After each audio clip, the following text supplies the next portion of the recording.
Reed Carter had seen many strange things on the outer colonies, but nothing like this. He was walking near the edge of the abandoned trade outpost, boots crunching over broken metal and dust. The sky above was cloudy with pollution, and the wind howled like a lonely ghost.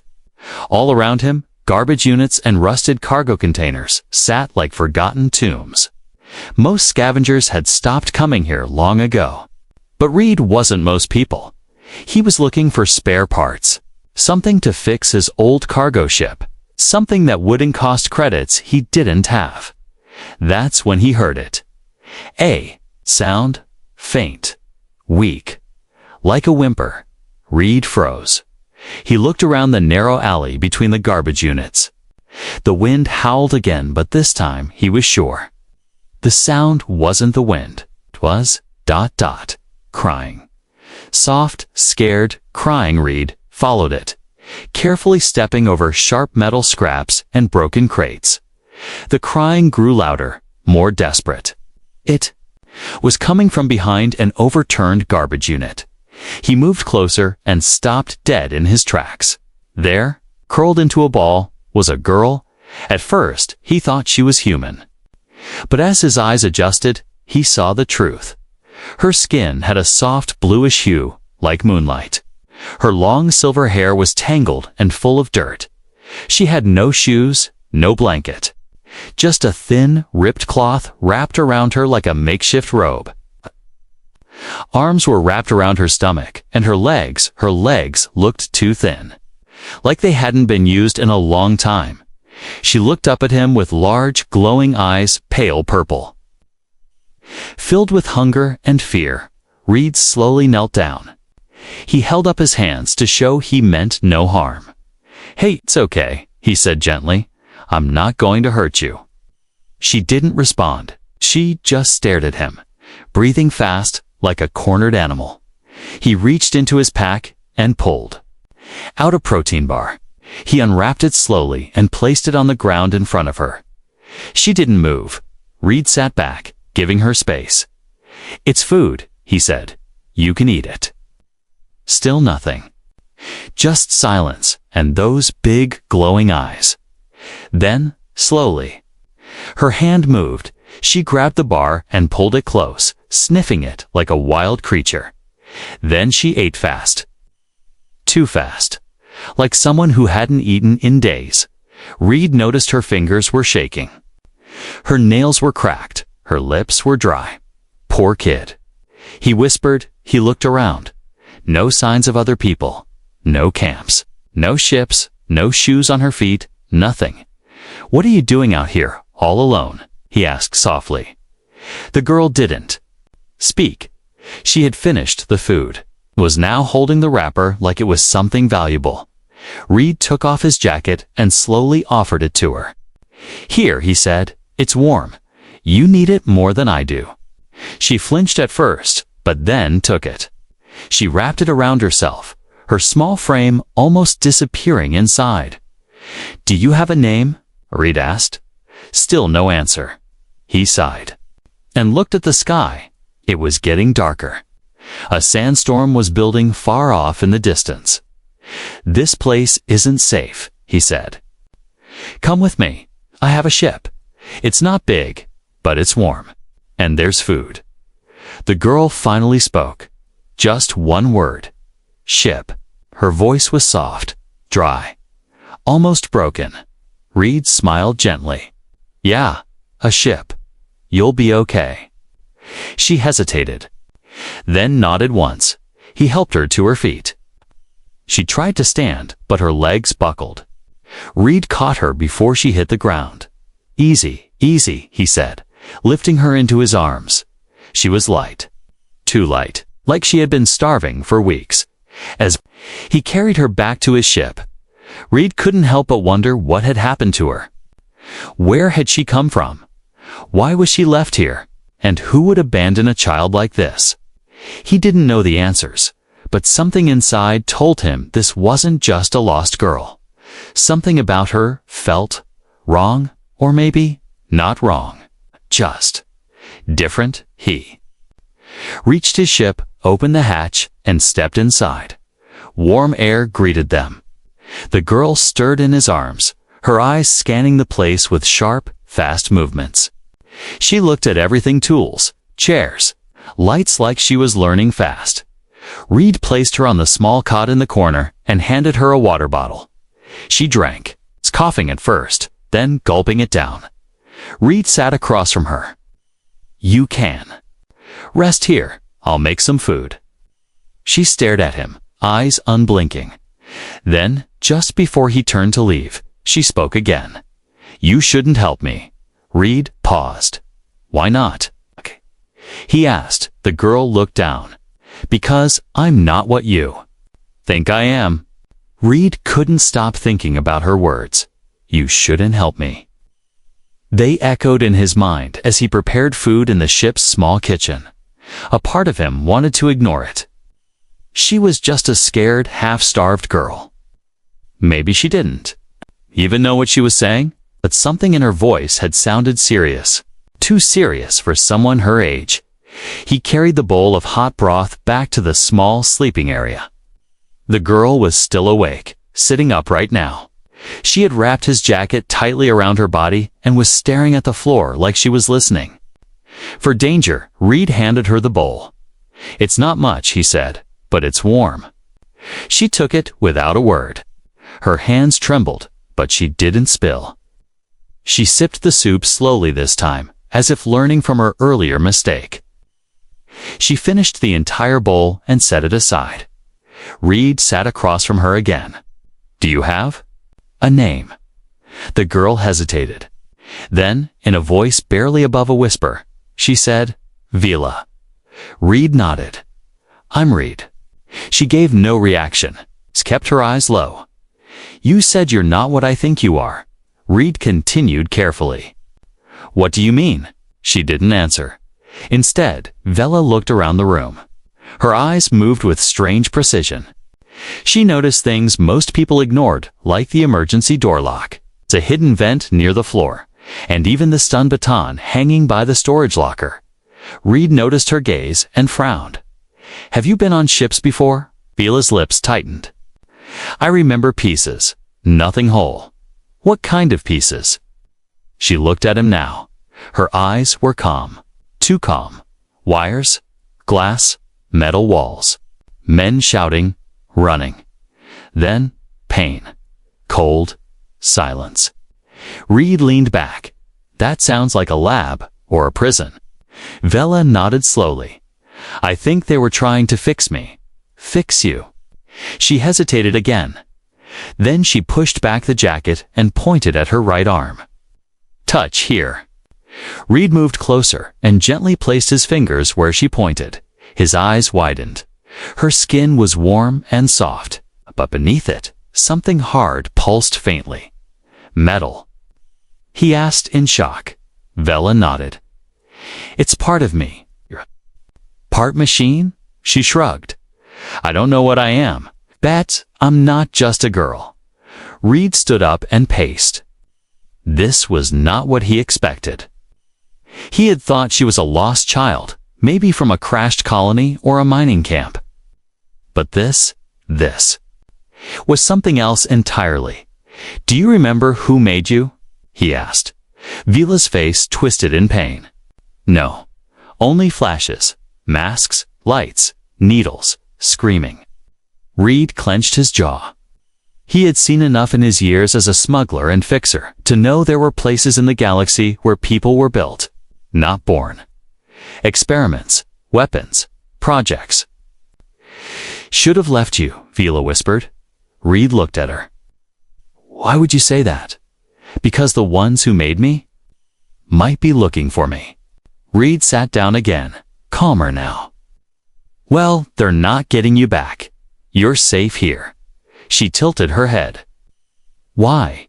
"Because no one deserves to be left in the garbage to die." Vela didn't answer. But for the first time, something flickered in her expressions.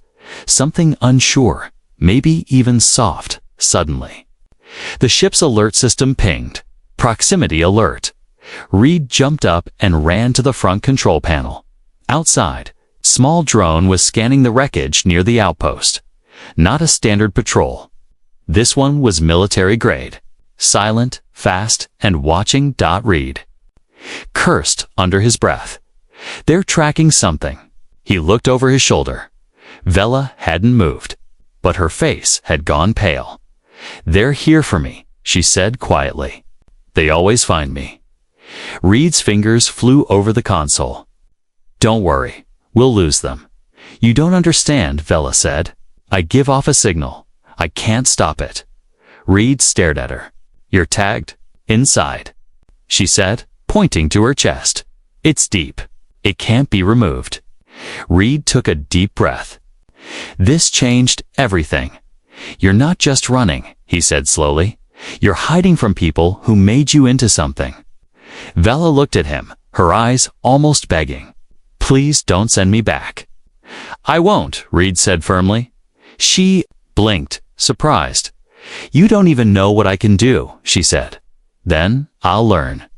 Reed replied. She looked away again, curling her knees to her chest. I didn't want to hurt anyone. I just wanted to feel free. Just once.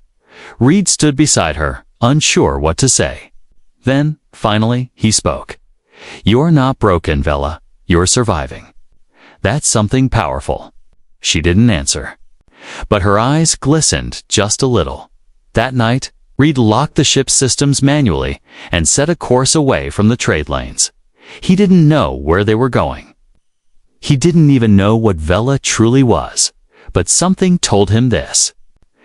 Girl wasn't just another victim. She was dangerous, and maybe she was the key to something much bigger. Reed didn't sleep that night. He sat in the pilot's chair, watching the stars drift past through the viewport. His ship hummed softly as it moved through the quiet space between systems, far from the usual routes. The girl no. Vela was asleep in the small cot behind the storage curtain. Or at least, he thought she was. But deep down, Reed knew she wasn't an ordinary passenger. She wasn't just a lost child. She was something else, and he was starting to believe her. Warning. I'm not what you think I am. The next morning, Vela sat cross-legged on the floor, staring at a piece of metal wiring Reed had left out. She wasn't just looking at it, she was studying it, twisting it gently between her fingers, almost like she remembered it from a dream. You ever done repairs before? Reed asked, trying to sound casual. Vela didn't look up. I don't remember learning, but my hands know. Reed crouched beside her.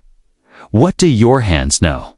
Without saying a word, Vela stood, walked to the ship's open circuit panel where Reed had left a broken relay untouched for weeks and started rewiring it. By the time Reed realized what she was doing, she had already fixed the overheating issue in the power grid. I didn't even tell you what was wrong, he said, eyes wide. You didn't need to, she said simply. Wiping her hands on his jacket, Reed stared at her, unsure whether to be impressed or afraid. Vela, he said slowly, do you know what you really are? Vela hesitated. A mistake. No.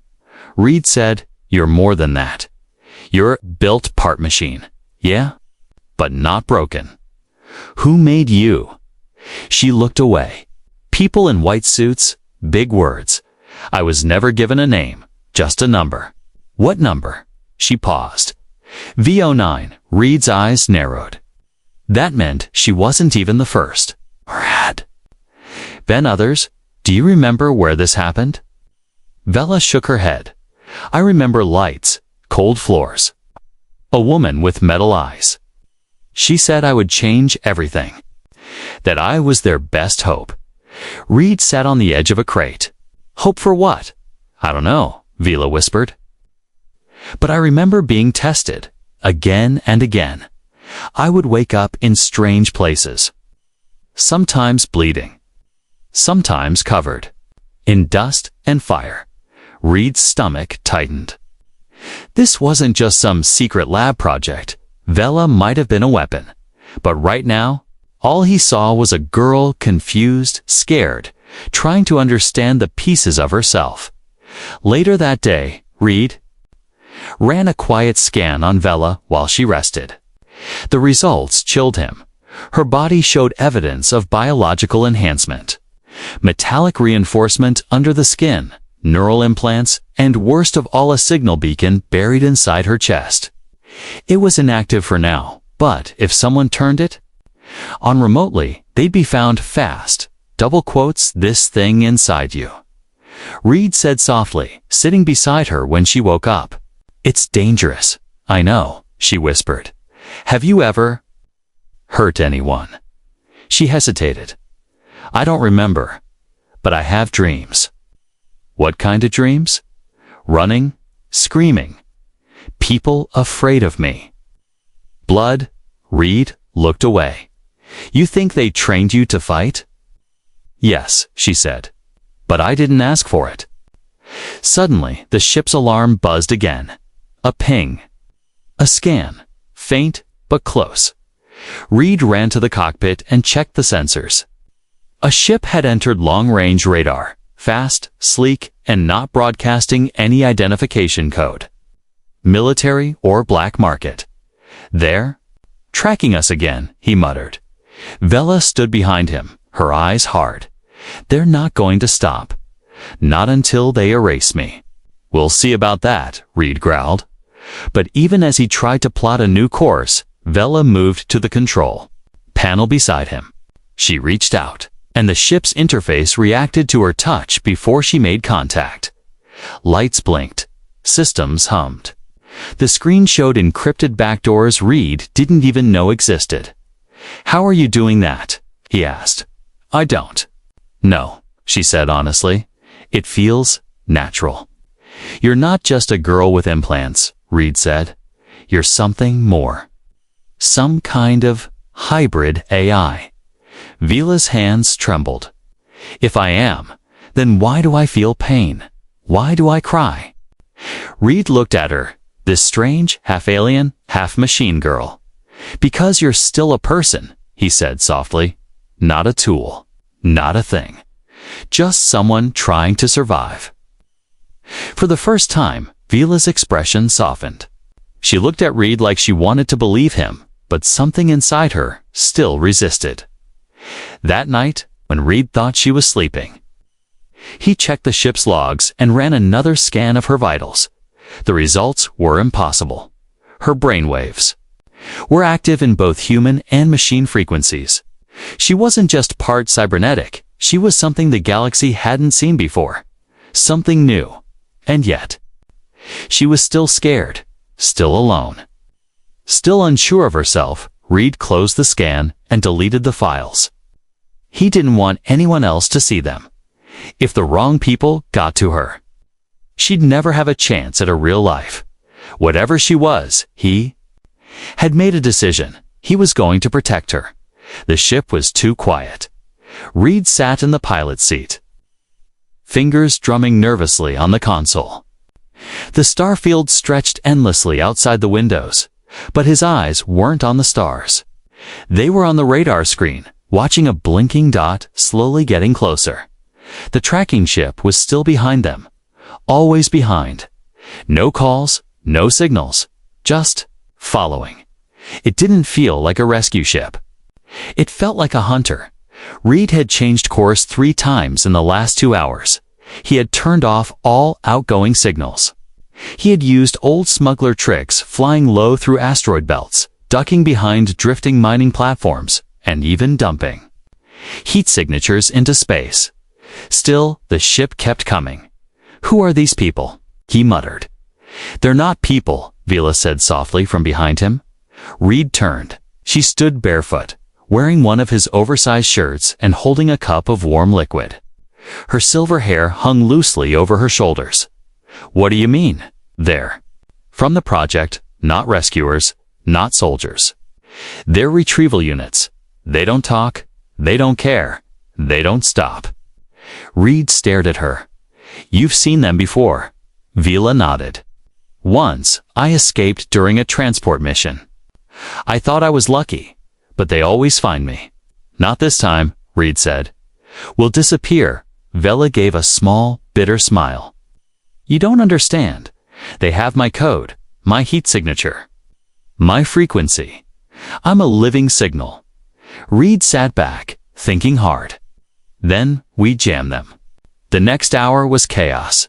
Reed opened up old crates and dug through backup tech signal blockers, frequency scramblers, even illegal communication dampeners he had hidden years ago. Most of it was dusty or half-broken, but it was better than nothing. Vela helped him. Her hands moved fast, her fingers twisting wires and adjusting chips like she had done it 1,000 times. She didn't need instruction. She just knew. Reed watched her work. You sure you've never been a pilot? I don't think I've ever been anything, she replied, as the ship neared a dense nebula cloudy, glowing and full of electromagnetic noise. Reed smiled. This might work, he said. We'll hide in there. Their sensors won't work well inside a nebula, but ours won't either, Vela said. Exactly, Reed grinned. Which means it's a fair game now. He pushed the engines to full and aimed for the thickest. Part of the nebula, the ship groaned under the pressure, lights flickering as they passed through waves of static and gas. Inside, everything went dark. Sensors dropped, communications died. They were flying blind. Red lights blinked on the console. Warnings, low visibility. Navigation errors. But Reed knew how to fly without eyes. He gripped the controls, adjusting the stabilizers manually. Hold on, he muttered. Behind him, Vela sat strapped into a seat, her hands gripping the armrests. She closed her eyes not from fear, but to focus. And then, a loud thud. Something hit the ship. Reed looked at the scanner. A faint, flickering blip. Too close. They're here. Vela shouted. A second hit rocked the ship. Reed growled. They're firing blind. There. Guessing our position? Vela stood and moved toward the side panel. Let me help. Reed was about to argue, but then she did something he didn't expect. She placed her hand on the wall, slightly, and the ship responded. Lights shifted. The engines hummed differently. The shield system adjusted output. What did you do? Reed asked. I don't know, she whispered. But I feel it. I can talk to it. You're sinking with the ship, I think? Yes. Suddenly, the ship surged forward, moving faster than Reed thought possible. The enemy ship fired again but missed. Vela opened her eyes. Turn left. Now? Reed followed her command. They dipped behind a glowing cloud of ice vapor. The tracking ship vanished from the scanner. Nothing but silence. Did we lose them? Reed asked. Vela nodded slowly. For now, they flew in silence for several minutes, only the hum of the ship keeping them company. Finally, Reed turned toward her. You saved us, he said. No, she said. We saved us. But he smiled. But that smile faded quickly when he noticed something. Vela's nose was bleeding. Her hands trembled. You're overheating, he said, rushing to her side. You pushed too hard. I had to, she said weakly. If they caught me, they wouldn't just take me. They'd erase me. Reed grabbed a medkit. Not happening. Not while you're on my ship. He helped her lie down and wiped the blood from her face. She looked at him with tired eyes. Why do you care so much? She asked softly. Reed paused. Because someone has to. Because the galaxy already gave up on you and I won't. Vela closed her eyes. I don't remember kindness. Not like this. You'll get used to it, Reed said. But deep down, he knew this wasn't over. They had escaped. For now, but Vela's creators, whoever they were, hadn't stopped. They were still coming. And next time, they'd be ready for war. Reed Carter stared at the syringe in his hand. It was filled with a tiny sample of Vela's blood, taken earlier when she had passed out after sinking with the ship. He didn't like doing it. He hadn't asked her permission. But he needed answers. She was getting weaker every time she used her strange abilities. and Reed had a bad feeling that time was running out. He walked into the medbay, placed a sample into the ship's old bioscanner, and started the scan. The screen flickered, then blinked red. Warning, unknown hybrid detected. Reed leaned closer. Lines of data rolled across the screen: gene sequences, synthetic codes, machine markers, neural patterns. Human DNA, yes, but also alien, several kinds. Some he recognized, like Velex and Xeranian, but others were completely unclassified. And woven through it all were machine protocols, hidden deep inside her cells. She's not just enhanced, Reed whispered. She was built at the genetic level. The scanner kept going. Artificial command layer. Active self-repair protocol, dormant. Locked protocol. Prime trigger requires external key reads, eyes narrowed. Prime trigger. What does that mean? Then the words changed. Again, subject V09 contains dormant override command. If activated, subject will lose free will. Reed's blood ran cold. They can control her. He rushed back to the sleeping area. Vila was awake now, sitting up and rubbing her eyes. Her skin was pale, and her body still looked weak, but she tried to smile when she saw him. "You're back," she said softly. "Vela." He began carefully, sitting across from her. "Do you know what's inside your blood?" She looked down at her hands. "Pieces, I feel them. Like wires inside my veins." Reed nodded. "You were built with something called a prime trigger, a code. If they activate it, you won't be able to control yourself." She flinched. "They told me once, if I ever went too far, they could bring me back. Back to being quiet, to being obedient, to being their weapon." Reed's voice was hard. "They put a leash on you."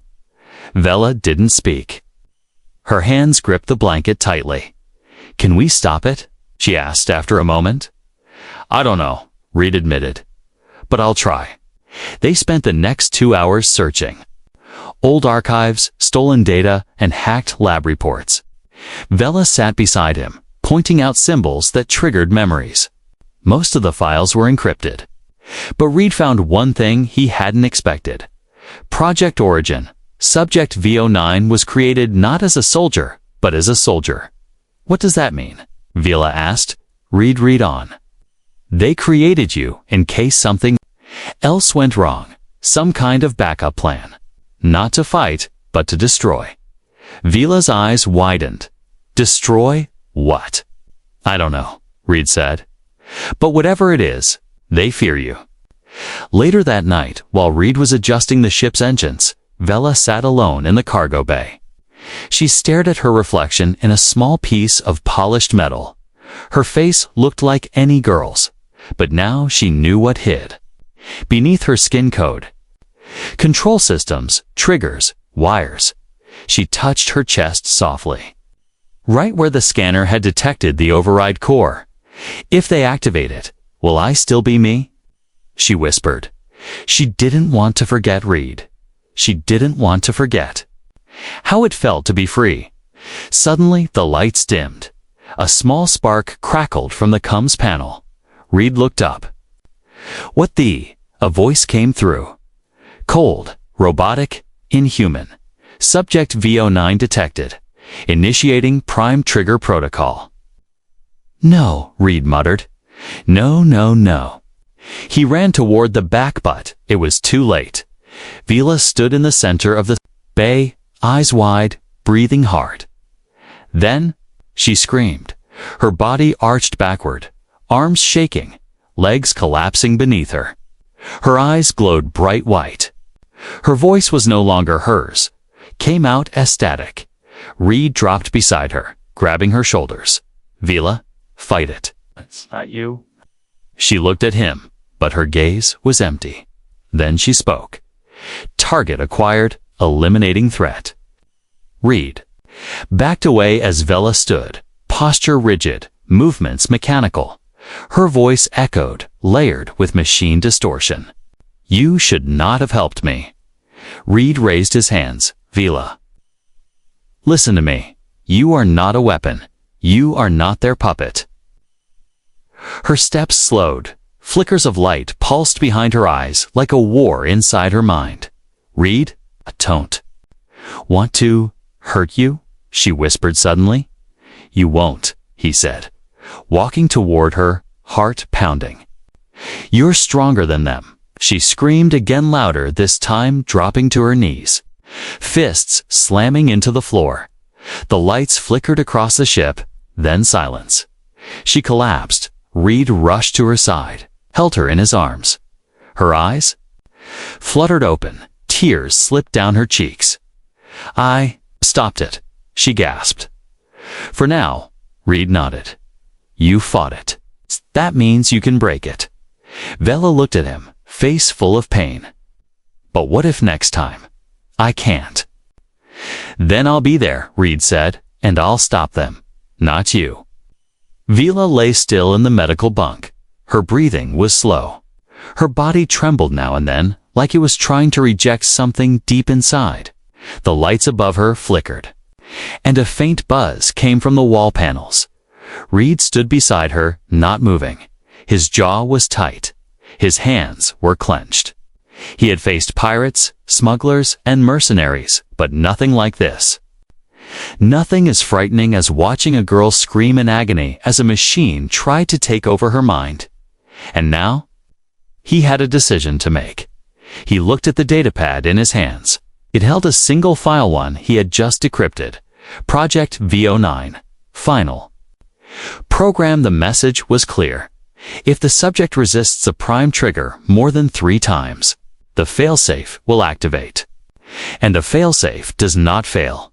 Reed set the datapad down slowly and stared at Vila's face.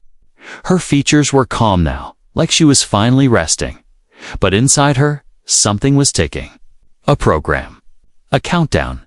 If she fought the override again, it wouldn't just control her, it would erase her.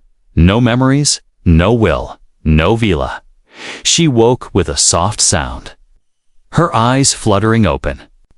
Reed quickly moved to her side. Easy, he said. You're safe. You're still you. Her lips parted, dry and cracked. How long was I out? About 5 hours, Reed said. You passed out after resisting the trigger. I remember everything this time, she whispered. Even the voice, it was calling me back. Reed helped her sit up. We don't have much time. She looked at him. Did you find something? He nodded. Yes, a file. Hidden deep in your code. There's a second layer final program. If you try to fight again, it will wipe you out. Vela didn't speak for a moment. Then she looked down at her hands. So I really am a weapon. No, Reed said firmly. You're a person with a weapon buried inside you. Not the same. He showed her the file on the datapad. The coding was complex, written in layers even Red had trouble reading.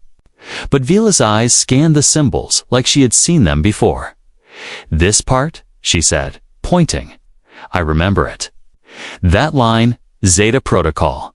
Key required to unlock, that was said to me when I was in the White Room. Reed's eyes narrowed. Do you know what the key is? Vila shook her head. No. But I remember hearing them talk. Something about a manual override. Not inside me, but inside the ship that carried me. Reed blinked. Wait, your original ship? Yes. She nodded. They said the core command was kept safe in the carrier vessel's AI. Reed stood up quickly and began tapping commands into the ship's nav system. If we find that ship, we might be able to stop the final program before it's too late. Within minutes, he located the last known flight path of an old science carrier labeled Aegis 9. It had been decommissioned after an accident near a radiation belt.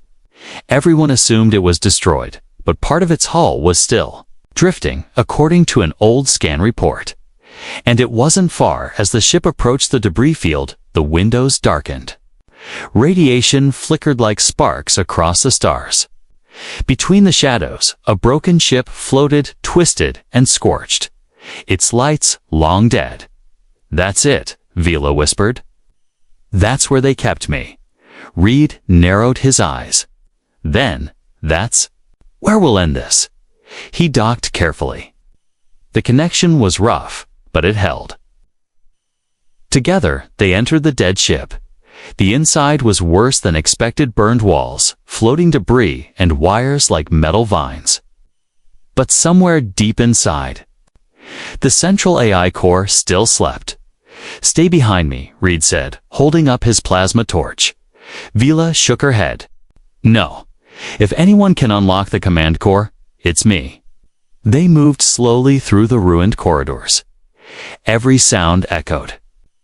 Every step felt heavy. Finally, they reached a sealed door marked Research Core Level 0 Access Only. Vila stepped forward and pressed her palm against the panel. Nothing. Then the lights blinked once, and the door opened. Inside, the room was dark, except for a single glowing terminal. Reed moved toward it. This must be it. Vela stood frozen, her hands clenched. At her sides, her breath caught in her throat. "What's wrong?" Reed asked. I remember now," she whispered. "This is where they first turned me on." She stepped forward and touched the terminal. The screen lit up, displaying one line: Zeta key detected. Manual override unlocked. Reed leaned in. "We can disable the final program." Vela looked at him. "Once I do this, there's no going back. If I fail, it could activate anyway." "You won't fail," Reed said. "Not with me here." She nodded once and pressed the command. The room shook. Sparks flew. The terminal flickered. Screaming in digital static, Vila cried out, clutching her head. The override was fighting back one last time. Reed ran to her, holding her shoulders. "Vila, you have to push through." "I can't," she screamed. "It's too strong." "Yes, you can. You're stronger than they ever planned. They didn't expect you to feel. To care. That's your strength." Her eyes flashed blue. Then red, then white, and then everything went silent. Vela collapsed. Reed caught her, heart pounding. Vila, so blinked, looked at him, smiled, and whispered, "It's gone. I'm free." Reed had always seen himself as just a drifter, a man with an old ship, a stubborn engine, and a habit of helping when no one else would. He'd never expected to face a mystery as deep as Vela. Never imagined he'd end up protecting a girl who wasn't fully human or fully machine, but something entirely new. Now, as they floated in space beside the wreck of Aegis 9, something had changed. Vila was still unconscious in his arms, her body limp but warm. Her pulse was steady. Her breath was slow, but she had done it. She had survived the final program, and she had won. Reed carried her back to his ship, carefully stepping over debris and damaged floor panels. Every spark, every creak of metal made him more aware of how close they had come to losing everything. When they finally reached his ship and closed the airlock, he set her gently in the cot, brushed a lock of silver hair from her face, and whispered, "You did it, Vila. You're free now." He didn't expect her to answer, but she did. Very softly, "I heard your voice." Reed blinked and looked down. Her eyes were open now, gentle, clear, for the first time since he'd found her. There was no flicker of machine light in them, even when everything was screaming in my head, she whispered. "I only followed your voice." Over the next few days, they stayed hidden near a quiet moon. No signals, no trails. Just rest. Vila spent her time learning how to cook, how to use the tools in the engine room, how to play a game Reed called Catch the Circuit, where they chased rolling batteries across the metal floor. She laughed sometimes. Reed had never heard her laugh before. It was soft, careful, but real. One morning, she stood at the small window, watching the stars. Reed joined her. "I don't know what I'm supposed to do now," she said. What do you mean? Reed asked. I was created for a purpose, she said. But now that purpose is gone. Reed thought for a moment, then said, maybe now. You get to choose. Vela looked at him. Choose what? Anything, he said. You want to travel? We'll travel. You want to learn? I'll teach you. You want to be more than what they made you. He smiled. Then be more. Vela looked away, her eyes watery. You don't treat me like a project, she said. Not even like a broken thing? That's because you're not broken, Reed replied. You're someone trying to figure out who you are, just like the rest of us. But peace never lasts forever. One evening, a coded message reached their ship. Reed was the only one who saw it. It wasn't from the ones chasing Vela before. This time, it came from someone else. To the one who has VO9, we are not your enemy. We were the ones who tried to stop the project. She is alive. She is in danger from what's still out there. Meet us. Attached were coordinates. Reed stared at the message. Then, quietly, he deleted it. He wouldn't let anyone take her. Again, not even those claiming to be friends. The next day, Vela asked him, do you think I'll ever feel normal? Reed smiled. Normal is boring. You're not normal. You're something better. She grinned. Better than a normal girl. He nodded. Much better. She looked away, shy. Then, I want to stay with you. Reed's voice softened. You already are. Weeks passed. They traveled to quiet planets, strange stations, and forgotten moons. Vela wore a new outfit, one she made herself. No longer ragged. No longer hiding. She smiled more. She helped more. One time, they landed at a scrapyard station to trade parts. A man there, rough and loud, pointed at her and said, that your pet? Before Reed could answer, Vela stepped forward. No, she said clearly. I'm his crew. Reed had never felt prouder. One night, as the stars drifted outside the window, Vela sat with Reed, legs curled under her, sipping warm tea. Why? Did you help me? Really? She asked. Reed thought for a long moment. I don't think it was one reason, he said. I saw someone cold and hungry, someone scared, but also someone strong, someone who wanted to live. Vela was quiet for a while. Then she said, I thought I was just a tool, a code, a machine, but you made me feel like a girl. Reed smiled. You're more than that too. You're a survivor, a fighter. You're Vela? She leaned her head on his shoulder. Then I'll never forget who gave me that name. And as they sat together in the warm light of the small ship, flying through the vast silence of space, Reed realized something. He had helped a starving alien girl, but she was not what he expected. She was more